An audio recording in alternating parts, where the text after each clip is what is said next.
पीपर सरिता के फाउंडर और फंड मैनेजर अभय अग्रवाल ने मनी कंट्रोल से हुई अपनी एक बातचीत में कहा कि मौजूदा स्तरों से कमोडिटी की कीमतों में आने वाला कोई बड़ा उछाल बाजार के लिए एक बड़ा नेगेटिव सरप्राइज होगा, क्योंकि केंद्र बैंक मुद्रास्फीति यानी महंगाई को नियंत्रित करने के लिए अंतिम उपाय के रूप में ब्याज दरों में बढ़ोतरी का विकल्प अपनाएंगे और दरों में ये बढ़ोतरी अर्थव्यवस्था को मंदी की ओर जाने के लिए मजबूर करेगा। इस बातचीत में अभय अग्रवाल से पूछा गया कि क्या इस समय हमें गिरावट पर खरीद करनी चाहिए या फिर उछाल में बिकवाली करनी चाहिए, तो उन्होंने इस सवाल के जवाब में कहा कि टाइगर ग्लोबल जैसे बड़े हेज फंड भारी परफॉर्म प्रेशर के दौर में काम कर रही हैं। ऐसे में उम्मीद है कि बाजार में आने वाले किसी भी उछाल को इस तरह के फंड बिकवाली के मौके के तौर पर इस्तेमाल करेंगे। उन्होंने ये भी कहा कि ये बाजार बॉटम फिशिंग का बाजार नहीं है। उन्होंने इस बातचीत में आगे बताया कि बाजार में इस तरह का अनुमान लगाया जा रहा है कि अगले 12 महीने महंगाई का दबाव बना रहेगा और केंद्रीय बैंक अपने दरों में बढ़ोतरी का रुख बनाए रखेंगे। यूएस फेड भी दरों में बढ़ोतरी करता नजर आएगा।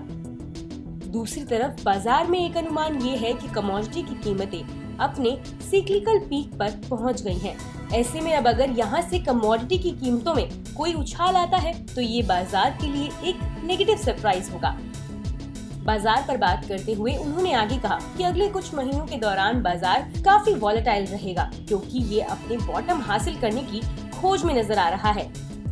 इसी समय ये देखकर राहत हो रही है कि वॉरेन बफे जैसे लंबी अवधि के निवेशक एक बार फिर निवेश की शुरुआत करते दिख रहे हैं। ये लंबी अवधि के निवेशकों के लिए इस बात का संकेत है कि वे बॉटम खोजने की तलाश छोड़कर धीरे धीरे किस्तों में निवेश करना शुरू करें।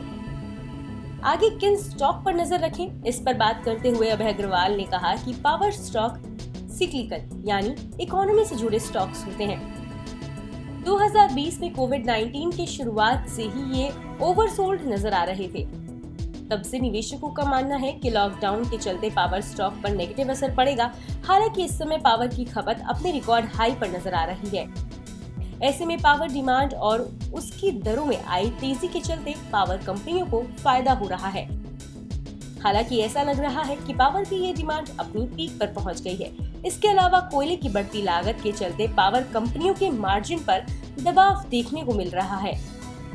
ऐसे में हम कह सकते हैं कि जो निवेशक पावर स्टॉक की पार्टी में शामिल होना चाहते थे, उनके लिए अब देर हो चुकी है। निवेशकों को इस समय क्वालिटी शेयरों के साथ बने रहना चाहिए। ऐसे शेयरों का चुनाव करें जिनका कैश फ्लो स्थिर है और जिनकी बैलेंस शीट पर कर्ज का दबाव नहीं है। बाजार में आ रही लगातार गिरावट के बीच सट्टे वाले ऐसे स्टॉक में गिरावट देखने को मिलेगी जिनके फंडामेंटल कमजोर है। इन स्टॉक में होने वाले नुकसान की भरपाई नहीं हो पाएगी। दूसरी तरफ ऐसी कंपनियां प्रोडक्ट और प्रोसेस में नए तरीके अपनाकर महंगाई वाले दौर में भी अपना मार्जिन मजबूत बनाए रख पाएंगी। उनकी बाजार हिस्सेदारी में बढ़त देखने को मिलेगी। बाजार के कुछ ऐसे सेगमेंट हैं जिनमें आगे हमें मजबूती देखने को मिलेगी। इनमें health care, financial services, IT services के एक्सपोर्ट करने वाले, फार्मा, डोमेस्टिक ट्रैवल और हॉस्पिटैलिटी से जुड़े शेयर शामिल हैं। ऐसे माहौल में जहां ब्याज दरें बढ़ रही हों और पूंजी की लागत तेजी पकड़ रही हो, ऐसी कंपनियों से दूर रहने की सलाह होगी जिनके बैलेंस शीट पर कर्ज का बहुत ज्यादा भार हो और जिनको अपनी ग्रोथ के लिए उधार लेने की जरूरत हो। डॉलर में मजबूती और रुपए में गिरावट से सिर्फ एक्सपोर्ट करने वाली कंपनियों को ही फायदा नहीं होगा, बल्कि उन कंपनियों को भी फायदा होगा जो इंपोर्ट का विकल्प होती हैं। मार्केट की इनसाइड खबरों के लिए बने रहिए मनी कंट्रोल हिंदी के साथ।